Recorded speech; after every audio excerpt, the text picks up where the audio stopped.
Today, I rode past Broadway Street, and the number of vacant shops for rent on both sides was too many to count.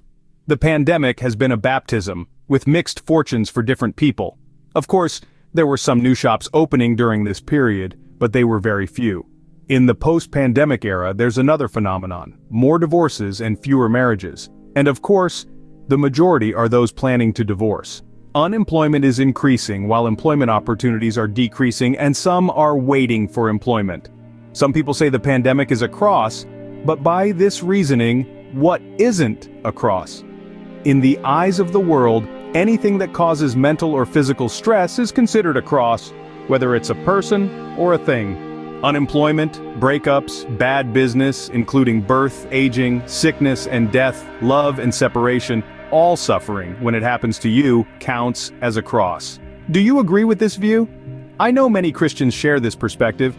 If you carefully consider the meaning of the cross in the Bible, you will find, first, the cross of Jesus Christ was given to him by the Father for him to bear for the sins of the world.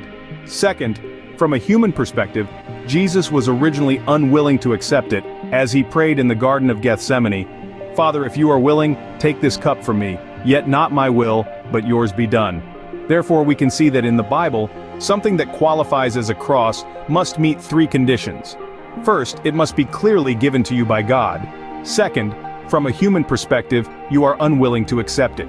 Third, out of love for God and obedience to his will, you are willing to forsake your own physical desires and accept what God has arranged for you in your life. In Matthew 16:24-25, Jesus said to his disciples, "Whoever wants to be my disciple must deny themselves and take up their cross and follow me. For whoever wants to save their life will lose it, but whoever loses their life for me will find it." Therefore, a true cross-bearing Christian must first be someone who understands God's will.